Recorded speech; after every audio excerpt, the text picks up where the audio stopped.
In the early part of the day, we would shoot the scenes that happened in the early part of the day, like in the story.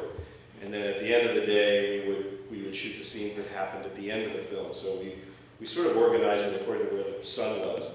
And lucky for us, in Spokane in July, like it didn't get dark till like 9 o'clock at night. So that scene where George and Spencer are driving away, I remember that was wide open and 8:49 and all this crossing our fingers that we'd get a good exposure.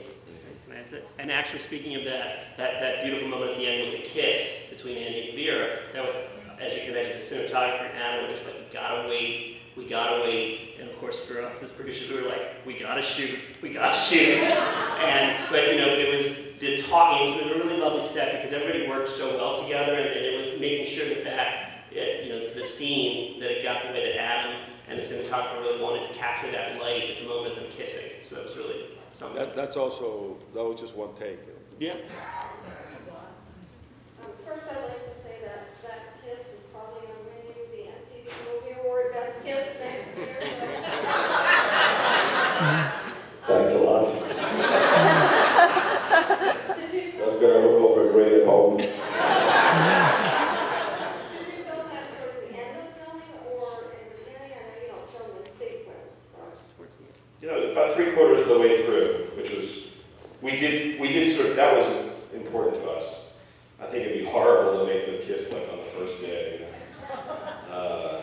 And the last day, it's, you gotta wait too long. Sort of about halfway through. No, but the thing was, we talked about what the nature of the movie was a lot, about what the nature of that, that moment would be. And to me, it was really more about, it was a moment of love, obviously, because these people obviously wanted to share this intimate moment with one another.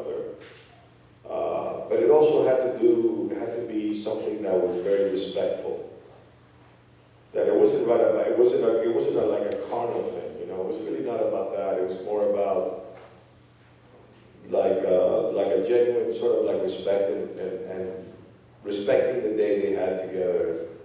Just that kind of thing. It wasn't really like a sexual thing to me. The kiss. It really had represents something different in the movie. You know what I mean? It's more like eternal in a way. It's like a sharing, like exchanging something with one another that it could have just been a hug. You know what I mean? So hopefully we captured that. My friend here the whole time was saying, kiss, kiss, kiss. So no, a hug would not have been enough. Andy, you're clearly an A-list actor, and you have your choice of many, many roles. And I would love to know how an actor like you decides if you're going to do an independent film, and what are your decision-making processes in that? Well, thank you. I don't know. It's just, I just go about, I react, I'm stimulated by things and I react to them in a very personal way. So my choices are based on what I'm interested in and who I want to work with and the kind of material that speaks to me. So I don't, I appreciate the A-list, label, but that A-list changes on a monthly basis in our industry. So I'm really more interested about what I want to do with my life creatively and my body, sort of like my body of work. And if it's a small movie with the kind of people I want to work with the kind of quality of film that I want to make, that's fine by me. If it's, Ocean's 11 or something like that, that's fine too, because that's also extraordinary artists and a great script. But unfortunately, some of those great scripts don't necessarily come out of that world. They really are movies that are beautifully written, that are struggling to get made in the independent cinema. The greatest movies that I grew up with, when I was, in the 60s and the 70s, and some of the greatest dramas ever made, starting with probably On the Waterfront and Streetcar Named Desire, onto The Godfather and Mean Streets and Midnight Cowboy and Papillon and Raiding, both for that matter,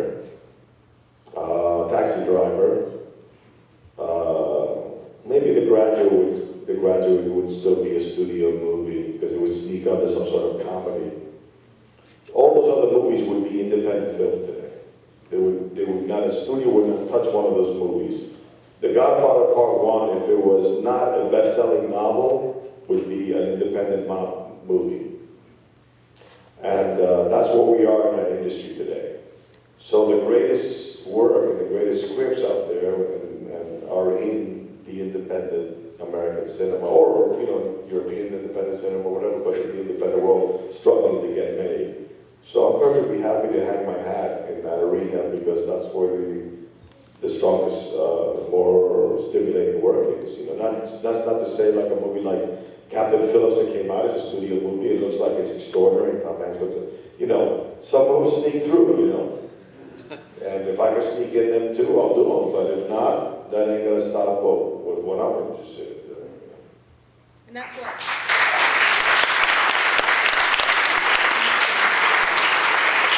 This is more towards the director. Really enjoyed the movie. I love the scene where the couple simulate the marriage argument. It's a real pity that Vera isn't here because throughout the movie, I was just wondering what a live wire, natural and vital actress she is. This summer, the biggest hit of the summer was The Conjuring, and she was amazing as Lorraine Warren. And then she does this, which is absolutely, the polar opposite. And the fact that she has so much range and such a vital and expressive and articulate face. So I wanted the director to talk a little bit more about how you handle the talent and the live wire that she is. And I just got out of her way, basically. It's the smartest thing to do. I also liked Andy's comment that she really is, the possible Meryl Streep of her generation. Vera is, the things she can do are just amazing to us. And we would, often just sit by the monitor when we were watching takes or watching scenes sort of, beguiled.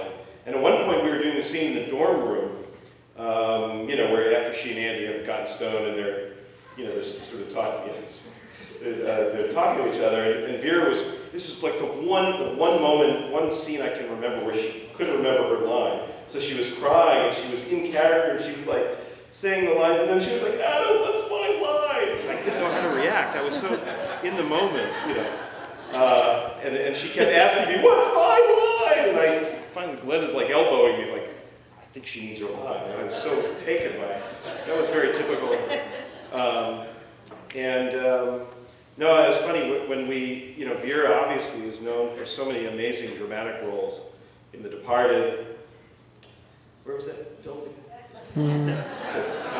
Amazing movie. Up in the Air, all these wonderful roles. And so I'm guessing, I don't want to put words in her mouth, but we've spoken a little bit about it. I think for her, the chance to do something like this was, it doesn't come along a lot. People, like Andy was saying, in Hollywood, as great as she often gets sent those types of very dramatic, very heavy scripts. So I think we imagine that this might appeal to her because she doesn't get to do it as often. She committed like overnight. It was like nothing. It was not an issue. Yeah. Over a weekend. She committed a weekend. So we got a couple more. Time for a couple more from the back. Yeah, I really enjoyed the film. This is a question for the screenwriters.